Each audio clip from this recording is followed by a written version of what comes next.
Welcome to April and Debbie Dish the Truth on Weight Loss, where we share the raw, real, and sometimes messy truth about our weight loss journeys.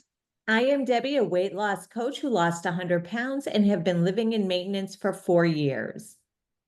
And I'm April, a weight loss coach currently down 75 pounds and continuing my journey in weight loss. Together, we'll explore the ups, downs, and everything in between, showing you that lasting weight loss is possible no matter where you are on your path. And today we're going to talk about expectations and how that affects every aspect of life, as well as weight loss.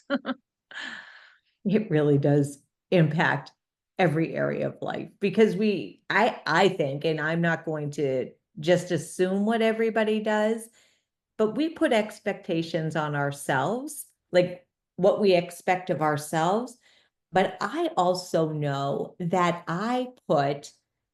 expect, I tell everybody in my brain what I think they're expecting of me. Does that make sense? I don't know if I'm saying it the right way, but I take, I just make expectations that others have set for me, and I don't even know whether they are. So I'm wildly chasing this imaginary goal that I think somebody else has set for me. And I think as humans, we tend to do that a lot, like live by everybody else's manual for us that we don't even know about instead of looking at ourselves. Yeah, I think expectations, I think, is such a huge umbrella of how it affects our day and the different ways it can happen. The expectations that we put on ourselves, the imagined expectations, which I think is what you're talking Yes, about, that we thank you. think somebody else has for us. There's all kinds of, if you're planning an event, but it even goes down to expectations of weight loss, expectations of how your workday is going to go, of how an event's going to go. I mean, just every day we tend to have an expectation. And really, how we show up when something's not met is really a very key component in how we move through our weight loss journey as well.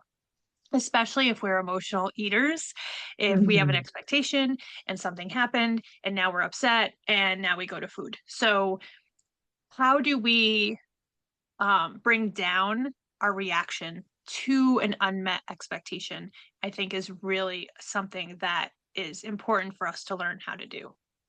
And as you were speaking, I wrote down, and the beat downs when it doesn't happen. So we were on the same wavelength because when we do, I know when I don't succeed at my expectation for myself, there's a lot of not as much now. It's definitely still a work in progress, but just like you're a failure. You can't finish anything. And I think one of the gifts that I have learned in my journey, and John Acuff, I know I mention him a lot, but he's just been so instrumental in my thought work, is, you know, the beatdown doesn't help us, and the expectations we put on ourselves may sometimes be too much. But when that beat down happens, we got to remember everything that we have done. Like there are so many things that we have accomplished in our lives that people don't do. And so when we say, oh, you didn't meet this goal you set for yourself, okay, maybe not, but what other things have you accomplished and how what you've learned from those accomplishments can help move you forward to this goal? Like you may not have gotten up a couple of weeks ago to go on a walk, but you did 365 days of wake up and walk to share like your goal. You know what I mean? And I think that we need to look at when we think we're failing in our expectations to celebrate what we have achieved too. Yeah. I what I feel what you're saying is too, when you mentioned the wake up and walk, just for anybody who might be listening who does not know, when Debbie and I were in a group together, I really wanted to become a person who walked and did movement before work. So my um challenge and goal to myself was to get up in the morning before work and take a walk. And I created this daily post Monday through Friday of wake up and walk. Um, and I did it for what I consider a consistent 365 days. So when we talk about that, that also is an expectation of, was that a consistent, you did not miss one single day? Absolutely not. I did miss days. There were days that I didn't feel well or whatever the reason was, but it was only a couple here or there and I kept going. So I let go of the expectation of it had to be perfect. And perfection kind of goes along with expectation. They're kind of like, cousins or sisters or however you want to phrase it, because the expectation, if it's not met perfectly, is when we get tripped up, right? So when I was doing that goal of walking Monday through Friday before work, if I had missed when I missed that day, if I had said, oh, okay, well, that wasn't perfect and I didn't meet it one day, so just forget it, I'll never do it, I would have never hit 365 days. And then at the end of it, I remember doing the calculations. I don't have it with me now, but I did calculate the amount of days I missed. And I think it was like 20 something. It was very low. But if I would have let those 20 something, just as an estimate, days get in my way, I would have never hit 365 of them. Like it always will outweigh it if you just keep pushing through and start to lessen the rigidity of perfection and the expectation of what you think something needs to look like. And I think that that is such a perfect way because consist I think explaining consistency again is so important because consistency in our minds, I think oftentimes goes to perfection. And it isn't. I think if we Googled it right now, I don't think we'd see perfection anywhere in the dictionary as it relates to consistency. It's just continuing. And if we just give up, it's meaning all the days that we did before, all the work that we did before meant nothing. And it meant something. And you were going for your goal. And while you were doing that and sharing your post, you were inspiring people, right? So, if you had have let the expectation of perfection happen, you wouldn't have met your goal or inspired other people to get out and walk one day, right? So we don't know. Yeah. And another thing that we talked about a little bit beforehand is we have expectations on ourselves, but we also worry, as I mentioned, about other people's expectations. But then there are times when people truly do have expectations of us. And it's one of the things. I have started a new job, and like the system that I'm using is like Greek to me. I've never seen it, I've never worked on it. And the person who's training me has worked on it for years, and they know where everything is. They know where every button is, all the little tricks and tips. And I just watch and I'm like, I'm going to get this, I'm going to get this. But there are times when I'm being trained that I feel like the expectation is that I know where it is immediately. And I feel like if I don't meet that expectation, I am failing in the eyes of the person who is training me. So what I had to do this week is to realize that, the only expectation I can have of myself is to remember that I'm a beginner and I'm a learner. And when I don't find it as quickly as I think I'm expected to, it's okay. Next time it will be better. So we can have a moment of thinking what we know someone is expected of us. We can sit with how that expectation feels for us. And if it doesn't feel okay, we can use our voice and say to the person, it seems like you expect me to know this. I'm learning. Do you have a way that was quicker for you? Like ask for help. Maybe they expect it because they know a quick way and just forgot to tell you. Do you know what I mean? So I do. And I love that you talked about asking. So, because I was writing a note as you were talking, and when we are feeling these expectations that we're thinking somebody else has, we feel pressure. And I know for mm, myself, I start to get very tense and I start to feel very overwhelmed and stressed out. And my example is also at work. A lot of my expectations that I'm working on have to do with work. And one of them was I was at my desk and I was involved in something else, and my boss came up with this report that she interpreted one way. She was thinking there was like a lot of outstanding money. And my brain was already somewhere else doing something else. And she came up and she asked me. So I immediately felt this pressure like, oh my gosh, she's expecting an answer. I don't have an answer. I need time. So I just took a breath in and out and I said, I said, I can see the report. Can I just have a minute to look at it and get back to you? I advocated for what I needed to give the information that she was expecting to get, because she was expecting an answer. And thankfully, once she walked away, my brain, you know, cleared and I was able to look at it. It was not what she was interpreting at all. So I was able to explain to her how the report reads. She's not, her thing is not reports. So I don't expect her, I don't have the expectation of her to know how to read that. So I explained it to her and everything was fine. But in that moment, had I not been able to advocate for myself and say, can I just have a second to review the report and get back to you? Then that pressure could have just kept building. So it's really, and we always talk about finding your inner voice and really learning yourself.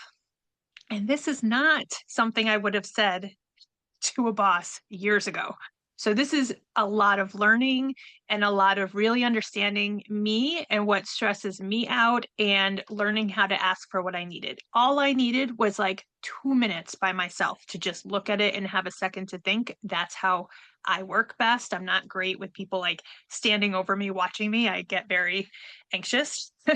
So, and she's super cool. So she was like, yeah, of course, get back to me. It was no big deal. So but without understanding what you need when you're thinking that somebody has an expectation, just like you in that moment could have, said to your trainer, like you said, like, how do you go about this? And can you explain to me why you make this decision? Like, what did you notice that led you to this decision?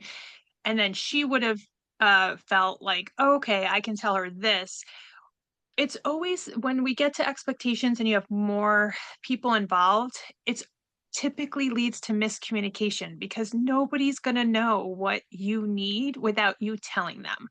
So Mhm. whether it's relationship expectations, which that is a big problem with people, without communicating, without telling your partner, and it could even be a friend. You know what I mean? Like it's without being able to communicate and know what you need and tell that person and say, "Do you understand what I mean?" and them say yes or no or whatever and have a conversation, it really makes it more difficult. And that's really where a lot of us get caught up. And so another thing with work for me that leads to snacking with the weight loss part of it is I have an expectation that people will be polite. Not the best expectation to have in the world of so many people who handle things differently, but I do go into work every day with this expectation that everything's going to be cool. People are going to be polite. Nobody's going to get rude. And unfortunately, that's not the way of the world of customer service. So when I have a patient get snippy with me or rude over something that's not necessary, I tend to get very worked up within myself. And that's not right. I shouldn't be spoken to this way. And I get very, ooh, and inevitably I'm like, time for a snack, time for the chocolate or time for the chips. Those are usually my go tos at work. So I now am working on realizing like one, I don't know what happened in that person's day before they came in that door. Maybe something else happened. Not that it makes it right that they're taking it out on me, but it's really not personal. The person doesn't even know me. And if they are just being rude to be rude, then that's on them too. But it's my expectation of how somebody should be treating me that gets me worked up, right? Yeah. So if I can then step back and say, hey, that was that person's thing. Now I have the opportunity to take care of myself. So whether it's take a break, go for a walk, sometimes I just go to the bathroom. I do drink a lot of water, so I have to go to the bathroom anyway, usually. But or I started, we talked about, I don't know if anybody remembers, we had I think you called yours the worry jar, and I called Yes. mine the let it go jar. I write down on a post-it note this person said this and blah, blah, blah, blah, and then I just let it go. Like you have to advocate for yourself and what your expectations. So instead of having an expectation on the person, I'm putting the expectation on myself of how I want to show up for myself after something happens, if that makes sense. It does make sense. And you go out into the world and this is something that Kevin and I have been talking about a lot this week because I also go out into the world thinking everybody's going to be as like happy and positive as I am because I don't understand like in a world where you can be anything, why would you want to be anything but happy? Like yes, sadness comes in and anger comes in. Like it's not that I don't feel those emotions, but I don't want them to be what primarily it is my primary emotion. And so when people don't meet that expectation, like, oh, I want everybody to be happy and joyful, it does impact me. Like, what could I have done to, or why am I so different is what I had said to Kevin this week, because I actually had someone look at me this week and say, are you on drugs? You smile a lot. And I'm like, no, I was at work. Of course I'm not, and I'm not anyway. And I said, no, I love to smile and they're free. And I sometimes feel like I am, or we are in the minority of going out and joy. And so I've learned that I can't, though I want to expect others to be joyful, sometimes it just doesn't happen that way. And so like that's an expectation that I have of others and I hope it rubs off, but you know, sometimes people just don't get our joy. And when we're talking, when people are training like at work and asking for things, I know that I have in my head that if I ask for help, I'm not gonna be thought of as a competent employee. And that is, I have that expectation of myself. If I ask questions, it means I'm not competent. And really, truly, it's something to look at, right? Because by asking questions, by setting up what we need, saying what we need, we are fulfilling expectations for ourselves of doing a good job because we're asking to get to know the job better, getting to know our bodies better with food, like what do we expect to happen when we eat this? The scale goes up. What do we expect to eat when we do this? The scale goes down. Like there's a lot around expectations that we can control because we're the ones who are setting them. Whether they're other people's or our own, we're the ones thinking them. Yeah, absolutely. And I think when it comes to the realm of weight loss and expectations, I think it's super important to look at your life. And if you're eating over certain situations, most likely there was an expectation you had about the situation. And when it didn't meet that expectation, you got upset and chose to eat food to cope. So if you're wanting to change that reaction, then these are the things that you want to look at and think, okay, how can I change that expectation to myself? And when this person does this, and I know I'm going to be upset because I had a different expectation of that person, how do I want to now expect myself to show up for me instead of choosing food, right? So it's really a turnaround. So having expectations of someone else to me is real. Even though I do it, we're human. Right. It's unfair. It's unfair. Nobody's ever going to truly know what's in my head. And one thing I hear about people talk about sometimes, especially in relationships, and it can be friends or romantic, it doesn't matter. But say you're like going on an outing with someone and it just doesn't go the way you expected, or your birthday's coming up and that person just did not show up for your birthday the way you expected them to. We feel justified in being upset because the person did not give us what we needed. However, really, it's on us. And when we look at that, one, did we communicate to the person what mattered to us for our birthdays or for that outing or for the party or whatever event it is? Or even if it's after everyday stuff, like if you live with somebody and you're expecting them to do the dishes and they don't do the dishes and you get upset, Well, then you have to think about, okay, even if you did tell them you have this expectation, do they care about the dishes as much as you care about the dishes? Clearly not, because they're not doing the dishes. So then you have a choice to either do the dishes or leave the dishes and move on. But we tend to either do the dishes while complaining and grumbling and being mad and then having a cookie, or we leave the dishes and we're sitting there still eating the cookie, mad because nobody's doing the dishes. So Mhm. it doesn't ever suit us. It doesn't serve us in a positive way, right? So those are the moments, if that's something that triggers you, for you to think about, okay, I know my partner's never going to do the dishes. It's not something that's important to them and it's important to me. So, how can I ask myself and how can I expect myself to show up for this that will stop causing me pain?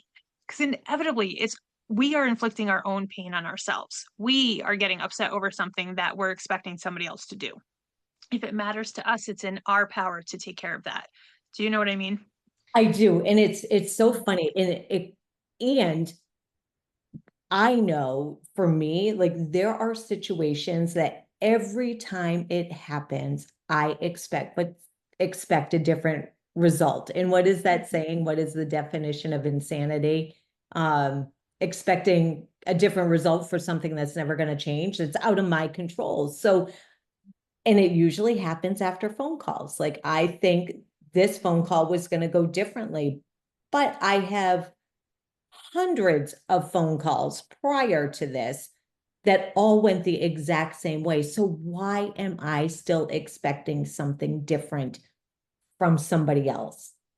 I have to expect differently from myself, knowing that this is how these phone calls go. Do I want to get off and be like, I can't believe that happened again? Oh, they don't care about me. I'm just going to go eat, well, 2 pints of ice cream this week, yesterday and the night before. And, or do I want to realize this is exactly how this is going to go every single time? Is it worth it for it to remain in my life this way? Or do I really need to evaluate when that expectation is not being met for me? Do I want to really let that keep happening? Or do I want to evaluate the situation to see how I can show up for myself? And that, I mean, that is it. It's evaluating. Everything is a choice that we get to evaluate how we show up. You know, do we show up asking for 2 minutes so we show up better?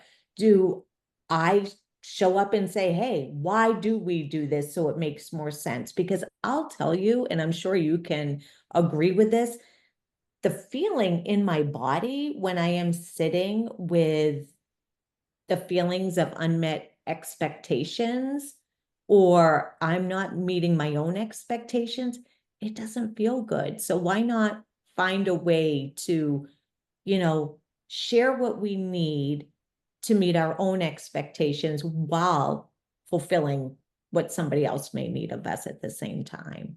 Because our needs too. Yeah, and I think really realizing that if you're having an expectation in a situation, look at how you have control for yourself. So, and then we go back right to weight loss. So for myself, and I'm sure Debbie can relate and others listening, but we start the podcast every time with what we've lost. And that's so great, right? And then for me, I have an expectation that I'm going to lose more. And this year, I gained some back. And I have been losing what I gained again. Like I've been doing things to move forward from that, which is great. But my point is like for this year of 2025, my expectation was to lose 50 pounds. I gained, I don't remember, 15, I think. And now I'm working on losing that, which I have been doing well with. Um, with that expectation, it's very different. I had an expectation of losing 50. I've gained, and now I'm working towards losing what I gained to keep moving forward. I could beat myself up. I could say, why did you waste so much time? I could say, I'm never going to do this. All these things that we say to ourselves. Did I say some of that? Yes. Did I entertain the conversation longer than a few minutes? No. And did I let it get in my way? No. So even if you have an expectation and you are feeling upset or disappointed, like that's legitimate. You're human, you're going to be feeling those things. It's the choice we have whether we stay with that. I think I said it in one podcast, like, am I going to invite it to dinner or am I going to kick it out? Like, yes, I hear you, but you're not invited. And that's what I did. I heard it, not invited for this party. I'm moving on. I'm focusing on what I can do today and how I want to show up today. And really the the difference between moving forward and not is just a choice. It- We all have the same thoughts, we all have the same insecurities. We all can connect and relate to that. And when people ask like what's the trick or what's the magic or what's this, it's really just the choice of not entertaining the negative and moving forward in what you can do in this moment now. And really the expectations and bringing those down and not being so rigid with them because I'm still showing up for myself to move forward and not say, okay, I gained 15 pounds back. I might as well gain this other 60 back. That wouldn't make sense to No, me if I want to yeah. continue on. Yeah. So I'm sure you can. And well, and I wrote down, you said keep moving forward. And I think that that is the most important thing for people to remember, whether the scale has some different data now than it may have had at the beginning of the year, going in a different direction. It, it's okay. It's, you didn't go, and I've had a different data on the scale too. And, so yes, I lost 100 pounds, but I'm up 14. So, I mean, I could say I lost 86, which I did, but I also lost 100. But neither one of us has failed because the data is going up. We are continuing. I'm not starting over. I'm not anything but keep moving forward, kind of like going back to consistency. Consistency isn't perfection, it's moving forward. And you know what? After bad days, we remember to continue to breathe, right? We remember to continue to put one foot in front of the other. We don't give up, right? But when it comes to weight loss and everybody's expectations about our weight loss, we put so much pressure on ourselves. And you know what? Just expect yourself to keep moving forward. And it doesn't have to be giant steps. It can be itty bitty steps, but just know that every day you show up and you think about yourself and you think about your goal of weight loss, whether you are moving forward quickly or just kind of maintaining at the moment, you haven't given up because you're still thinking about it and you're keep moving forward. Yeah. So I think that's about it on that. The expectations for this one. I think let's set the expectations for how we can show up better for ourselves in all areas of our lives. Yep. And I think last thing I'll say on expectations is really just going back to the message of if an expectation is getting you worked up to eat over, really look at how you can put it back on yourself and how you can show up for yourself. Expecting other people to always give you what you need is really just setting yourself up to be disappointed because it's not always going to work out that way. So look at yourself and see how you can show up for yourself and give yourself what you need. 100%. Well, I hope everybody has a great week, and from my heart to your journey, keep blooming. Yes, and as always, wake up and do something that feels good to you. Have a great day. Bye.